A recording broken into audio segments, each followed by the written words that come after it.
नमस्ते, मैं डॉक्टर अलका शर्मा विज्ञान विषय के बारे में अध्ययन कर रहा हूँ। जैसा कि आप लोगों को पता है कि कोरोना महामारी चल रही है।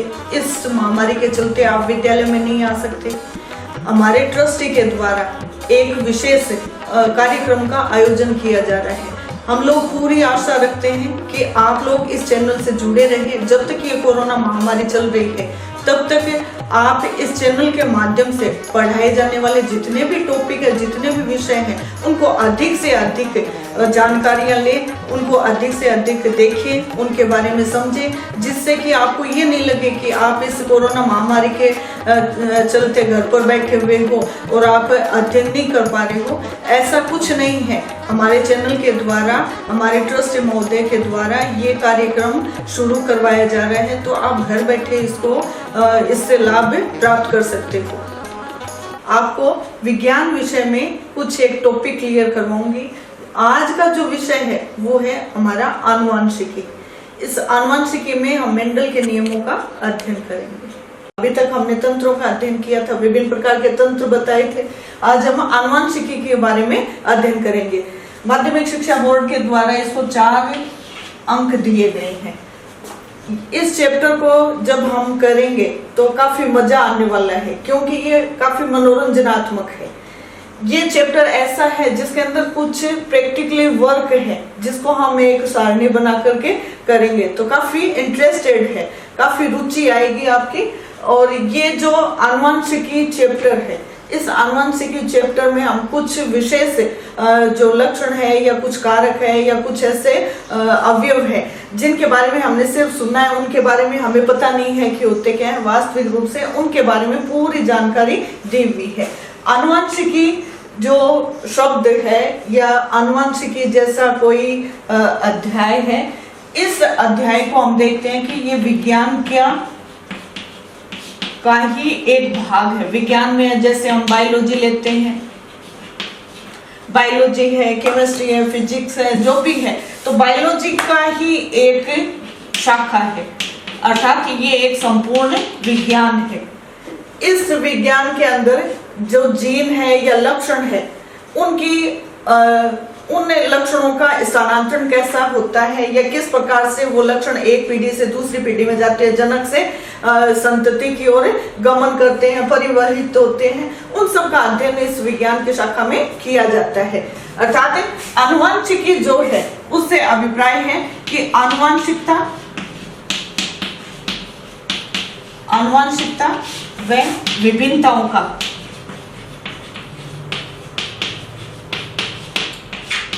का अध्ययन जिस विज्ञान की शाखा में किया जाता है उसको हम आनुवंशिकी कहते हैं। आनुवंशिकी को जेनेटिक्स कहा जाता है। ये जेनेटिक्स जो शब्द है वो दिया था वेटसन ने। आनुवंशिकी के नियम काफी सारे वैज्ञानिकों ने बाद में इसके ऊपर शोध कार्य किया, लेकिन सबसे पहले जो आनुवंशिकता के ऊपर शोध कार्य किया था वो थे मेंडल। मेंडल का पूरा नाम है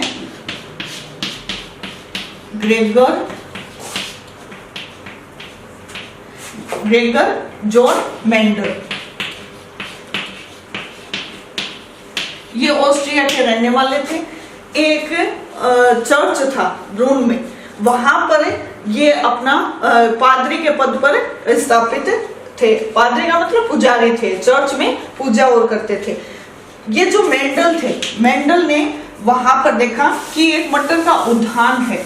उस मटर के उद्यान गार्डन के अंदर उन्होंने काफी समय तक देखते रहे, उन पर विचार करते रहे कि किस प्रकार से प्लांट से है वो। कुछ प्लांट ऐसे हैं जो छोटे हैं, कुछ बड़े हैं, कुछ प्लांट की जो फलियां हैं उनका आकार अलग है, कुछ उनके जो बीज हैं उनके आकार अलग है, कुछ पुष्प की स्थिति देखी, पुष्पों का रंग देखा, कई प्रकार के लक्षणों को उन्होंने उस मटर के पौधे पर देखा। तो उन्हें पता चला कि ये कोई शोध कार्य करने लायक विषय है। तो वैसे तो ये जो थे मेंडल फिलोसॉफी से जुड़े हुए थे, लेकिन जब उस गार्डन में गए, मटर के पौधे को देखा और उसके विभिन्न लक्षणों को देखा, तब उनके मन में आया कि क्यों ना मैं इसके ऊपर कोई शोध कार्य करूं। इस कार्य को प्रारंभ करने से पहले उन्होंने काफी सारी ऐसे उस पर कार्य किया, जिसके आधार पर उन्होंने अपना एक शोध पत्र प्रस्तुत किया। शोध पत्र का मतलब होता है जब पीएचडी का कार्य किया जाता है या कोई रिसर्च की जाती है, तब एक रिसर्च पेपर होता है जो एक ऐसी समरी होती है कि ये कार्य इस समय किया गया था और इसके ये रिजल्ट प्राप्त हुए थे। वो शोध पत्र उनके द्वारा प्रस्तुत किया गया और ब्रून के अंदर जो ब्रून सोसाइटी ऑफ नेचुरल हिस्ट्री है, उसके अंदर इस पत्र का प्रकाशन हुआ।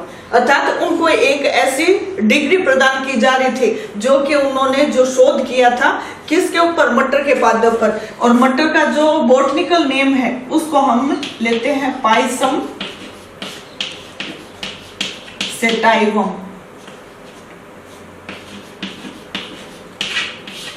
ये मटर का बॉटनिकल नेम होता है, वैज्ञानिक नाम होता है। तो इस प्रकार से हम आज अध्ययन करने वाले हैं कि आनुवंशिकी से संबंधित मेंडल ने अपनी कौन कौन सी खोजों को बताया था। आनुवंशिकता, सबसे पहले हम देखते हैं आनुवंशिकता। आनुवंशिकता होती क्या है? आनुवंशिकता से अभिप्राय है कि जनक से लक्षणों का स्थानांतरण अगली संतति में होना। विभिन्नताओं से अभिप्राय होता है कि जब ये लक्षण एक पीढ़ी से दूसरी पीढ़ी में गमन करते हैं, उस समय उनकी एक कारक होता है जिसको हम जीन कहते हैं, जो कि लक्षणों को निर्धारित करने वाले होते हैं। उन जीन की संरचना में या उन जीन की उपस्थिति गुणसूत्र के ऊपर अपने स्थान को परिवर्तित कर लेती है, जिसके कारण उन जीवों के अंदर जिस पीढ़ी को प्राप्त किया जा रहा है, उन जीवों में अपने जनक से कुछ भिन्न लक्षणों की उत्पत्ति हो जाती है, जिसको हम विभिन्नता कहते हैं। तो आनुवंशिकता में विभिन्नताओं का अध्ययन जिसके अंतर्गत करते हैं उसको हम आनुवंशिकी कहते हैं। और मेंडल ने अपने कुछ नियमों को बताया जो कि इस आनुवंशिकी के आधार पर ही उन्होंने प्रयोग करते हुए अपने निष्कर्षों को प्रस्तुत किया। अब जैसे मेंडल है, उन्होंने ये बताया कि किस प्रकार से मटर के पौधे पर लक्षणों की वंशानुगति होती है, अर्थात एक पीढ़ी से दूसरी पीढ़ी में ये लक्षण स्थानांतरित होते हैं। तो उसके लिए उन्होंने जो प्रयोग किया और उसको सफलता मिली, उसके कारण क्या थे? जैसे सबसे पहले उन्होंने पाया, जब वो मटर के पौधे पर अपना प्रयोग कर रहे थे तो मटर का पौधा है, उस पौधे से लक्षणों की वंशानुगति को देखा तो एक समय में एक ही लक्षण की वंशागति का अध्ययन इजीली किया जा सकता है। दूसरा, उन्होंने देखा कि जो भी उन्होंने प्रयोग किया था, प्रयोग से प्राप्त जो डाटा थे, इन डाटाओं को सांख्यिकी आधार पर, सांख्यिकीय यानी गणितीय मेथड के आधार पर विश्लेषित किया और ये विश्लेषित करके ही अपने उस फाइनल रिजल्ट तक पहुंचे थे, इसलिए भी उनको काफी सफलता मिली। तीसरा जो महत्वपूर्ण था कि उन्होंने किस पादप को चयनित किया, तो मटर के पादप का चयन उनके लिए एक विशेष सफलता मानी जाती है। इस पादप को चयनित करके उन्होंने बहुत अच्छा कार्य किया, जिससे कि उन्होंने इजीली अपने उस प्रयोग को सिद्ध करने में सहायक हुए। अब जैसे मटर का पादप है, उसको उन्होंने चयनित कर लिया, लेकिन क्या कारण रहा कि इस मटर के पादप का ही चयन किया? क्या कारण रहे? तो मटर के पादप का चयन किया, इसके कारण कौन कौन से हैं? जैसे मटर का जो पादप होता है वो 1 वर्षीय पादप होता है। 1 वर्षीय का मतलब 1 वर्ष के अंदर ही उसका समस्त जो जीवन चक्र है वो पूर्ण हो जाता है। जीवन चक्र से अभिप्राय क्या है? बीज को बोया जाता है, उसमें अंकुरण होता है, अंकुरण के बाद में उसमें वृद्धि होती है, वृद्धि जब उसकी पूर्ण हो जाती है, वहां से उसकी जो बीजाणुउद्भिद पीढ़ी है वो प्रारंभ होती है, अर्थात पुष्प बनना है, फल बनना है, बीज को प्राप्त करना है। जब बीज प्राप्त हो जाता है और नवीन संतति प्राप्ति की ओर वो इंडिकेट कर रहा है, अर्थात ये उसका एक जीवन चक्र कंप्लीट हो गया। मटर के पादप में जब वो 1 वर्षीय है, अर्थात जब मेंडल ने अपना कार्य प्रस्तुत किया था, 7 साल तक उन्होंने लगातार उस पर शोध कार्य किया। तो 7 साल का मतलब हो गया कि 1 साल के अंदर जब वो एक पीढ़ी को प्राप्त कर रहे हैं, तो 7 साल में वो काफी अधिक पीढ़ियों के बारे में अध्ययन करके अपने कार्य को प्रस्तुत कर सकते हैं। तो सबसे महत्वपूर्ण या जो उसका लक्षण था वो था 1 वर्षीय जीवन चक्र। 1 वर्षीय जीवन चक्र अर्थात मटर का पादप 1 वर्षीय जीवन काल वाला है। दूसरा उन्होंने देखा कि ये जो मटर का पादप है ये द्विलिंगी पुष्प है। द्विलिंगी का मतलब एक ही पुष्प के ऊपर नर और मादा जनन अंग उपस्थित होते हैं। अर्थात जब एक ही पुष्प के ऊपर नर और मादा जनन अंग उपस्थित है तो उनमें पराग कण इस मादा के वर्तिकाग्र पर आते हैं और पराग कण की क्रिया को संपन्न करते हैं। इस परागण की क्रिया को संपन्न करते हैं। इस परागण का होना यानी इस घटना का होना जब एक ही पादप के एक ही पुष्प के अंदर हो रही है उसको हम कहते हैं स्वपरागण। अर्थात एक ही पुष्प है, उसके अंदर नर और मादा जननांग उपस्थित है और उनमें अगर निषेचन की क्रिया हो रही है, युग्मनज बन रहा है, इसका मतलब उसको हम कहेंगे स्वपरागण। तीसरा जो इसका लक्षण था वो था विपुंसन। विपुंसन का मतलब क्या होता है कि नर जनन अंग है, इसके अंदर परागकोश होता है, उस परागकोश के ऊपर परागकण लगते हैं और विपुंसन की स्थिति का अभिप्राय है कि ये परागकोश से इन परागकणों को हटाना है, यानी ये परागकण इस मादा के जनन अंग वर्तिकाग्र तक नहीं पहुंचना है। इसके लिए क्या किया जाता है कि इस परागकोश को ही उससे बांध दिया जाता है जिससे परागकण इसके वर्तिकाग्र तक ना पहुंचे। अर्थात ये स्थिति विपुंसन की स्थिति कहलाती है। और क्यों किया जाता है? पर परागण के कारण। पर परागण से अभिप्राय है एक पुष्प ये हो गया, दूसरा किसी दूसरे पादप का पुष्प लिया जाएगा जिसके परागकण लेकर के इस जो पादप है, जैसे 2 पादप लिए, एक का मादा जननांग वाला भाग चुन लिया, दूसरे के परागकोश से परागकणों को लिया गया, ये दूसरा प्लांट है, इसके परागकण को यहाँ पर छोड़ दिया जाता है।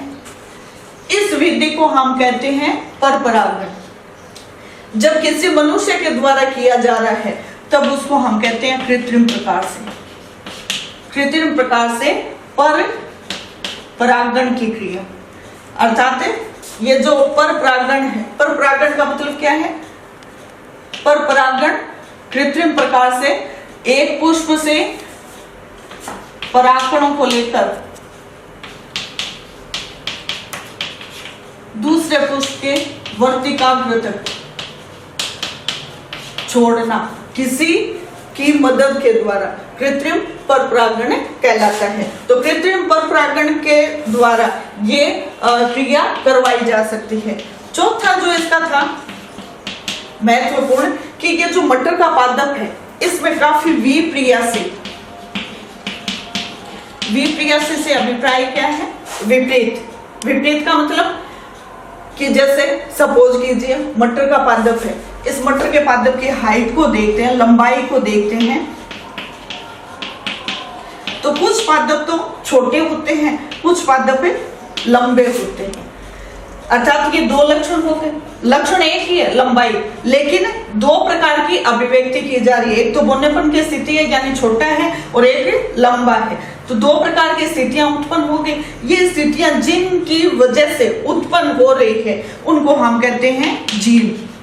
तो ये जो जीन रूपी संरचना होती है जो लक्षणों को यानी लंबाई को निर्धारित कर रही है, उस जीन के जो विकल्प होंगे, विकल्प का मतलब कि ये जीन जोड़े के रूप में पाए जाएंगे, बोनेपन का अलग होगा, लंबेपन का अलग होगा, तो दोनों की अभिव्यक्ति अलग अलग की जाएगी। ये दोनों की अभिव्यक्ति अलग अलग हो रही है, इसका मतलब इन लक्षणों को हम क्या कहेंगे? विप्रियासी लक्षण।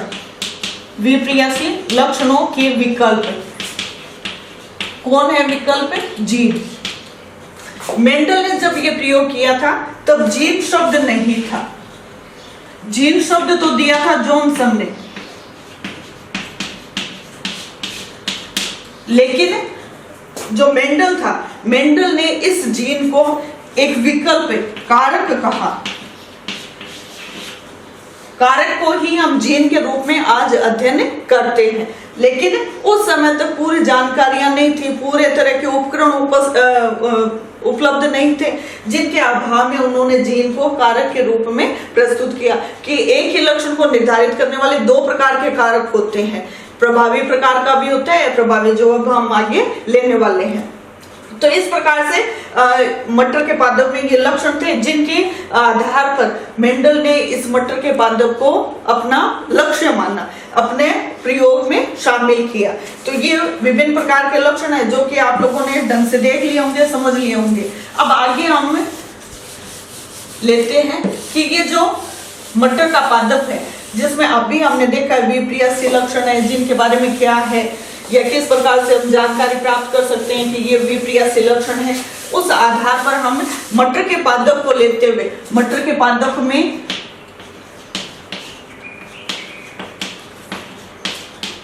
के जो लक्षण है, उस लक्षण के आधार पर हम देखते हैं कि किस प्रकार से लक्षणों को चयनित किया गया। मेंडल ने जब मटर के पादप का चयन किया तो उस मटर के पादप में 7 ऐसे लक्षण लिए थे जिनमें वो विप्रियासी लक्षण कारक मौजूद थे। कारक का मतलब युग्म विकल्प। युग्म विकल्प का मतलब जोड़े के रूप में जीन की उपस्थिति। युग्म विकल्पों को लिया था। सबसे पहले हम देखते हैं पादप है तो पादप को ही हम लेते हैं, और पादप में हम क्या लेते हैं? पादप की लंबाई। हम नहीं ले रहे, ये मेंडल जी ने लिया था, साइंटिस्ट थे। मेंडल ने अपने प्रयोग में ये विप्रियासी युग्म विकल्प के रूप में पादप की लंबाई से संबंधित है दो प्रकार के विप्रियासी। विप्रियासी का मतलब अलग अलग, कोई छोटा होगा तो कोई बड़ा होगा, लंबाई से संबंधित। तो विप्रियासी लक्षणों के आधार पर पादप की लंबाई ली, जो कि दो प्रकार से अभिव्यक्त की जाती है, एक तो लंबा पादप और एक बोना। युग्म विकल्प है यानी दो जीन है, लंबाई से संबंधित है, तो हम कैपिटल टी और स्मॉल टी। कैपिटल टी का मतलब हुआ कि ये लंबाई से जुड़ा हुआ जीन है जो जोड़े के रूप में है। बोनेपन से अभिप्राय है स्मॉल टी यानी छोटा बोना पौधा। दूसरा ये तो पादप की लंबाई थी। अब दूसरा हम लेते हैं पुष्प। दूसरी संरचना इसकी है पुष्प। तो सबसे पहले हम लेते हैं पुष्प की स्थिति कि पुष्प कहाँ लगता है। पादप के यदि कक्षीय भाग में है या फिर शीर्षस्थ का मतलब क्या होता है? अंतिम छोर पर, यानी जो टहनी होती है उसके अंतिम भाग में। कक्षीय का मतलब कि जैसे ये टहनियां हैं, जिनसे टहनियां निकली हुई यहाँ पर मौजूद है, और अंतस्थ या शीर्षस्थ का मतलब हो गया कि इसके अंतिम भाग पर उपस्थित होता है। ये पुष्प की स्थिति होगी। तीसरा हम लेते हैं पुष्प का रंग। पुष्प का रंग से अभिप्राय है दो प्रकार के इसमें पुष्प लगते हैं, बैंगनी और सफेद, यानी दो युग्म विकल्पी हो गए। चौथा हम लेते हैं पुष्प है, पुष्प के बाद में फल बनता है तो हम फली को लेते हैं। फली का आकार देखते हैं, यानी फली कैसी है, मटर की फली कैसी है। यदि वो फली फुली हुई है या फिर संकीर्णित है या फिर संकीर्णित, दो प्रकार की। फुल्ली हुई का मतलब पूरी तरह से उसमें मटर बाहर की तरफ है, हमें वो फुल्ली विसंरचना में नजर आते हैं। संकीर्णित का मतलब कि वो जैसे चमड़ी होती है वो सिकुड़ सी जाती है, वो स्थिति संकीर्णित स्थिति कहलाती है। पांचवा, फली का रंग।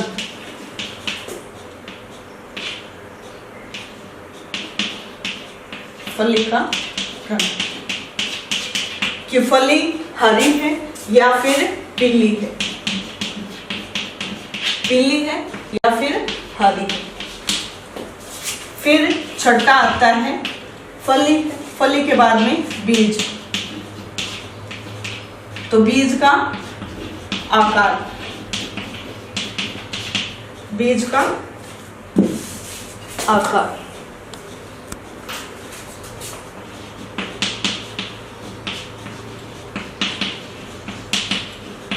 यानी मटर के दाने हैं वो कैसे हैं, फूले हुए हैं या फिर पिचके हुए यानी दबे हुए से हैं।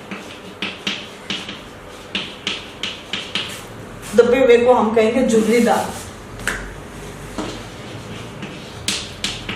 झुर्रीदार, झुर्रीदार स्थिति में है। बीज का आकार हो गया। अब हम लेते हैं बीज का, बीज का रंग। बीज का रंग सॉरी यहाँ पर हरा और पीला, और बीज का रंग होता है इससे उल्टा पीला और हरा। ये लक्षण मेंडल ने अपने जो प्रयोग किए थे उन प्रयोग के आधार पर उन्होंने देखा कि किस प्रकार से मटर के विपर्यासी लक्षण हैं, जिनके आधार पर उन्होंने अपने प्रयोग को प्रस्तुत किया था। अब लंबा और बोना, या ये वाली स्थिति है और दूसरी ये वाली स्थिति है, इन दोनों को उन्होंने एक विशेष अपने अनुभव के आधार पर नोटिस किया कि कुछ लक्षण तो ऐसे होते हैं जो कि प्रथम पीढ़ी में प्रकट हो जाते हैं, जिनको हम कहते हैं प्रभावी लक्षण। कुछ लक्षण ऐसे होते हैं जो कि प्रथम पीढ़ी में प्रकट नहीं होते, अर्थात द्वितीय पीढ़ी में प्रकट होते हैं, उनको हम कहते हैं अप्रभावी लक्षण। तो ये दो प्रकार के युग्म विकल्प हैं जो प्रभावी भी हो सकते हैं और अप्रभावी भी हो सकते हैं। इस प्रकार से हमने जाना कि ये मटर के पौधे में कौन कौन से विपर्यासी लक्षण हैं। ये सारणी आप लोग इसका स्क्रीनशॉट ले सकते हो, जिससे इजीली आप बना सकते हो, समय भी आपका वेस्ट नहीं होगा।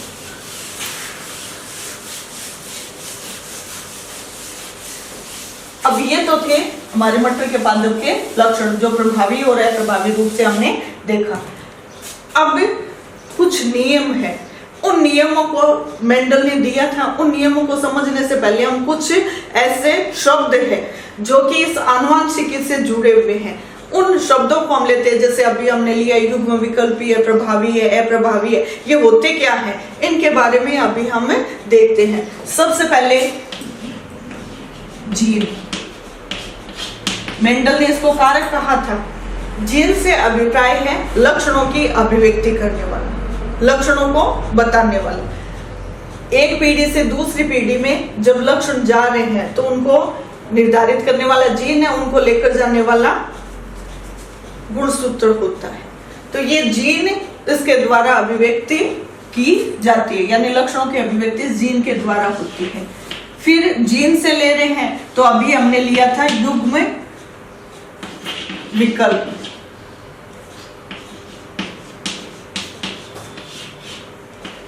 युग्म विकल्प का मतलब जोड़े के रूप में जीन की उपस्थिति। जैसे अभी हमने देखा था लंबाई से संबंधित प्रभावी है, अप्रभावी है, ये युग्म विकल्प हो सकता है या फिर ये युग्म विकल्प हो सकता है। इनको हम जीन के युग्म विकल्प कहते हैं। युग्म विकल्प की बात चल रही है तो अभी हमने देखा है कि किस प्रकार से ये युग्म विकल्प उपस्थित होते हैं। तो प्रभावी शुद्ध युग्म विकल्पी, या इसका दूसरा नाम होता है सम युग्मज। जब दोनों विकल्प एक जैसे हो, कैपिटल टी स्मॉल टी, इसको हम कहते हैं समयुग्मजी या शुद्ध युग्म विकल्प। चौथा अशुद्ध युग्म विकल्प या विषम युग्मजी। अशुद्ध का मतलब होता है मिलावट। मिलावट का मतलब जैसे ये जीन है तो ये लंबाई से संबंधित, लेकिन दो जीन मौजूद है, एक तो बोनेपन का है और एक लंबेपन का है। इन दोनों के आधार पर हम देखते हैं कि इसके अंदर आगे हम प्रयोग लेंगे और उसका मेंडल के नियम लेंगे, उसमें हम देखेंगे कि किस प्रकार से कौन सा लक्षण प्रकट होता है, कौन सा नहीं होता, मौजूद है। तो ऐसी स्थिति यदि किसी जीन व्यवस्था में है तो उसको हम कहते हैं अशुद्ध युग्म विकल्प या विषम युग्मजी। इसको हम विषम युग्मजी कहेंगे। ये जीन से जुड़ी हुई संरचना थी।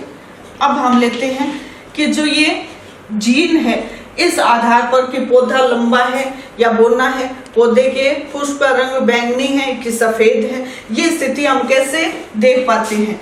वो जीन प्रारूप और लक्षण प्रारूप पर डिपेंड करती है। लक्षण प्रारूप का मतलब होता है कि जैसे ही हमने देख लिया कि पौधा है, ये छोटा है, ये लंबा है, ये पौधे का जो पुष्प है बैंगनी रंग का है या फिर ये सफेद रंग का है, वो तो हम कहेंगे देखते ही, वो तो हम कहेंगे लक्षण प्रारूप है। जीन प्रारूप से अभिप्राय होता है जैसे कि ये पौधे के अंदर जीन की व्यवस्था उपस्थित है लेकिन पौधा लंबा है लेकिन जीन दोनों है, ये दोनों की उपस्थिति जीन की बता रहा है, इसको हम इसका कहते हैं जीन प्रारूप। जीन प्रारूप का मतलब ये हो सकता है लंबाई से संबंधित ले, तो ये तीन प्रकार से जीन प्रारूप पाए जा सकते हैं। इस प्रकार से हमने ये देखा कि जीन प्रारूप और लक्षण प्रारूप क्या होते हैं। इसके बाद में हम आते हैं इसके महत्वपूर्ण यानी संकरण से संबंधित शब्दों पर। संकरण से अभिप्राय क्या होता है? जब मेल और फीमेल युग्मक होते हैं, इन युग्मकों का संयुग्मन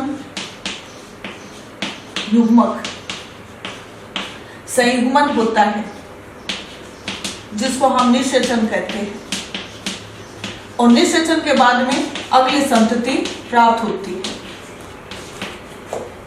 ये युग्मकों के बीच में जो ये निषेचन की क्रिया होती है उसी को हम जो हमारा अगला शब्द है जो इसके अंदर हम जानेंगे वो है संकरण।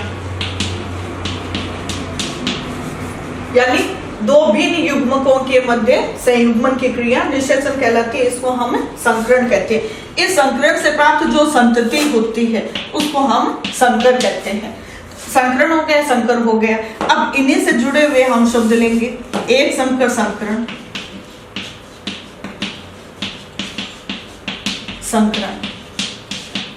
एकल या एक संकर, यानी एक ही लक्षण को लंबाई से संबंधित लक्षण लिए, एक ही लक्षण की अभिव्यक्ति को हम देखते हैं स्ट्रोस के माध्यम से, तो उस स्थिति में हम कहते हैं एक संकर संकरण। इसी में है द्विसंकर संकरण, अर्थात दो लक्षणों की, जैसे समझो लंबाई से संबंधित ले लिया और दूसरा पुष्प की स्थिति ले ली, दो लक्षण ली। दो लक्षणों की अभिव्यक्ति का जब हम संकरण के माध्यम से अध्ययन करते हैं तो उसको हम कहते हैं द्विसंकर संकरण। त्रिसंकर संकरण, त्रिसंकर संकरण का मतलब जैसे दो लक्षण ले लिए, तीसरा कोई और लक्षण ले लिया, फली का आकार ले लिया, फली का रंग ले लिया, बीज का रंग ले लिया, कोई भी तीन लक्षणों का अध्ययन एक साथ करते हैं तो उसको हम कहते हैं त्रिसंकर संकरण। अगला है बहुसंकर संकरण।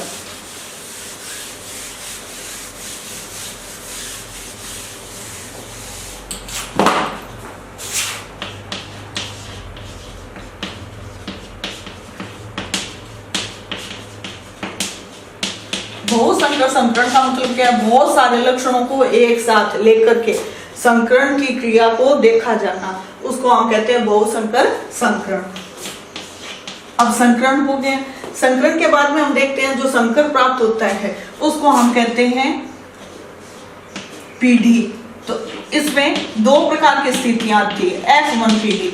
F1 पीढ़ी का मतलब जब जनक है, जनक से जो संतान प्राप्त हो रही है उसको हम कहते हैं F1 पीढ़ी। जैसे ये जनक है, ये जनक, ये माता ले लिया, ये पिता है, इनसे जो संतान उत्पन्न होती है उनका ये युग्म विकल्प है, इनको हम कहेंगे F1 पीढ़ी। और इसको हम कहेंगे P का मतलब P1, P का मतलब पेरेंट, और ये F1 पीढ़ी, इनसे प्राप्त जो संतति है उसको F1 पीढ़ी कहते हैं। फिर आता है F2 पीढ़ी। F2 पीढ़ी से अभिप्राय होता है कि इनको फिर जनक बनाया जाता है और इन्हीं के साथ में या किसी अन्य के साथ में जब क्रॉस करवाया जाता है तो इनसे जो संतान उत्पन्न होती है उसको हम कहते हैं F2 पीढ़ी। तो ये F2 पीढ़ी होगी। उस स्थिति में ये क्या बन जाएंगे? पेरेंट 2, यानी ये जनक प्रथम थे, अब ये जनक द्वितीय बन गए। अब आगे इसी में की शब्द है संकर अनुपात। संकर अनुपात से अभिप्राय होता है कि जो संतति होती है उस संतति में जो लक्षण नजर आते हैं जीन के आधार पर, उसका अनुपात हम देखते हैं। जैसे लक्षण प्रारूप है या जीन प्रारूप है, उनका अनुपात देखा जाता है कि किस रेशो में वो संतति उत्पन्न हो रही है। लंबाईपन से लिया तो लंबे पौधे कितने हैं, बोने पौधे कितने हैं, प्रथम पीढ़ी में, द्वितीय पीढ़ी में कितने हैं। तो इस आधार पर जब हम ये लेते हैं तो ये इसका अनुपात कहलाता है। संकर से जुड़ी हुई स्थितियों में देखते हैं तो अनुपात से अभिप्राय यहाँ पर जैसे हमने लक्षणों के आधार पर पीढ़ी ली तो F1 पीढ़ी से जुड़ा हुआ अनुपात, F1 पीढ़ी से जुड़ा हुआ अनुपात, यदि ये हम एकल संकरण में देखते हैं यानी एक लक्षण के आधार पर, तो वो जो अनुपात प्राप्त होता है वो प्रथम पीढ़ी में जो प्राप्त होता है उसको एकल संकर अनुपात या एकल संकर संकरण अनुपात कहते हैं। ऐसे द्वि संकर संकरण अनुपात है, यानी दो लक्षणों की अभिव्यक्ति के आधार पर जब हम देखते हैं तो उस आधार पर जो अनुपात प्राप्त होता है वो द्विसंकर संकरण का अनुपात आता है। अब इसके अंदर हम देखते हैं कि किस प्रकार से F1 पीढ़ी में अनुपात आता है और फिर F2 पीढ़ी का अनुपात आता है। तो वो F1 पीढ़ी वाला जैसे कि पौधे सारे लंबे थे, अशुद्ध थे, लेकिन जब F2 पीढ़ी बनाई गई तो इसके अंदर लंबे भी थे और बोने भी थे। आगे प्रयोग में देखेंगे हम किस प्रकार से ये प्राप्त होते हैं। तो ये जो अनुपात प्राप्त हो रहा है जीनोटाइप है या फिनोटाइप है, यानी जीन प्रारूप है या लक्षण प्रारूप है, उनका अनुपात है, उसको F2 पीढ़ी के आधार पर या F1 पीढ़ी के आधार पर हम प्रस्तुत कर सकते हैं। ये भी प्रश्न पूछे जाते हैं छोटे छोटे।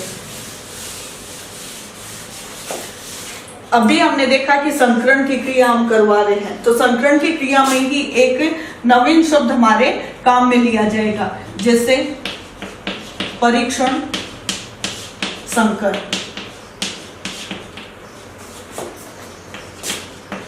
संकर पूर्वज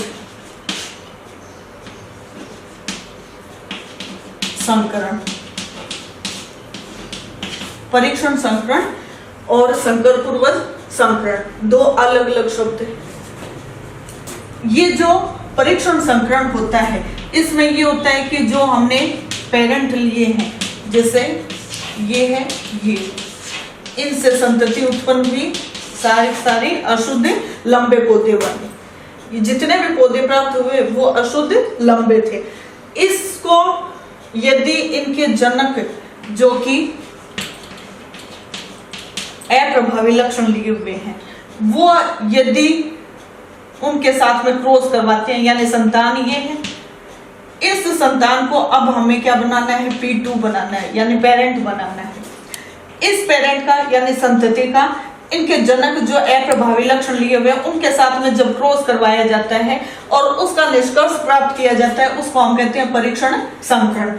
संकर पूर्व संकरण से अभिप्राय है ये संतति है।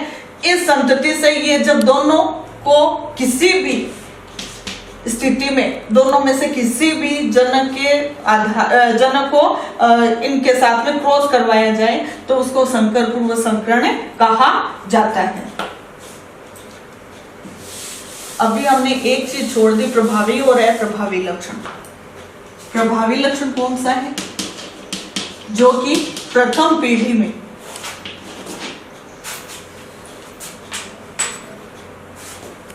प्रभावी लक्षण ये रह गया था। प्रभावी लक्षण, प्रभावी लक्षण से अभिप्राय है कि जब F1 पीढ़ी के अंदर लक्षण प्रकट हो जाता है, यानी देखने पर पता चल रहा है कि ये पौधा लंबा है। जीन प्रारूप देखेंगे तो ये दो अलग अलग जीन है, लंबेपन का भी है, बोनेपन का भी है। लेकिन जब हम ये देख रहे हैं कि इसका लंबाई क्या है, पौधे की हाइट क्या है, उस हाइट के आधार पर यदि हम देखेंगे तो पौधा लंबा है। ये जो लक्षण प्रकट हो रहा है प्रभाविता के कारण, उसको हम कहते हैं प्रभावी लक्षण। अप्रभावी लक्षण से अभिप्राय है कि जो जीन तो उपस्थित है लेकिन उसकी अभिव्यक्ति नहीं हो रही। कारण क्या है? प्रभावी जीन अपना प्रभाव उसके ऊपर छोड़ रहा है, इस वजह से इसकी अभिव्यक्ति नहीं हो रही। इसको हम कहते हैं अप्रभावी लक्षण। एक चीज और है, व्युत्क्रम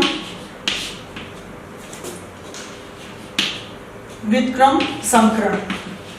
व्युत्क्रम संकरण से अभिप्राय क्या होता है? जैसे हमने लिया जनक की ये पीढ़ी, जिसके अंदर हमने मान लिया ये माता है या मादा है, ये नर है, इनसे संतति प्राप्त हो गई। ये बार बार ये क्यों ले रहे हैं? क्योंकि ये आपके उसमें बुक में भी दिया हुआ है और समझने के लिए आसान भी है।